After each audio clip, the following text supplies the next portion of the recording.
Alors, je vais rien vous apprendre en vous disant qu'on a tous, chacun d'entre nous, son lot de galères, de problèmes, de difficultés. Personne n'y échappe.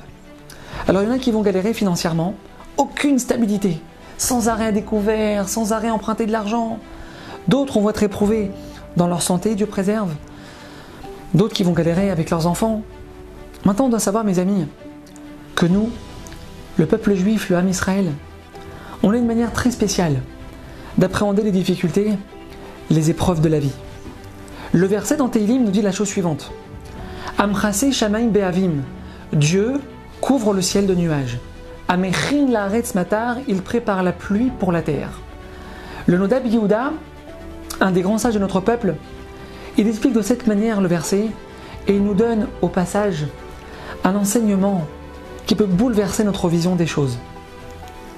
Alors on avance tranquillement dans la vie, quand tout à coup, le ciel se couvre de nuages, des difficultés, des échecs, des épreuves. Mais là, en réalité, mes amis, on doit savoir que dans ces moments-là, dans ces moments sans lumière, il est en train de se passer quelque chose. Hachem prépare la pluie pour la terre. C'est-à-dire que dans ces nuages sombres, dans ces nuages qui nous menacent, qui nous font peur, se cache en réalité une abondance de bénédictions et de réussite que Dieu est en train de nous préparer. Et plus les nuages sont chargés, plus les nuages sont noirs, plus nos problèmes nous paraissent insurmontables, que tout est en train de vaciller autour de nous, alors plus abondante sera la pluie, plus grande sera l'abondance que Hachem va déverser sur nous. Mais attention, pour mériter ça, Hachem il attend une chose, notre confiance en lui, notre confiance dans sa manière de gérer notre vie.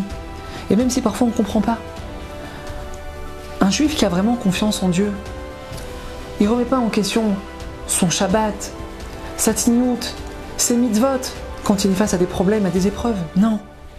Parce qu'on doit être certain, mes amis, que parfois, malgré de très longues attentes, Hachem il nous écoutera. Et c'est cette certitude qui nous fera mériter de voir la lumière. À bientôt.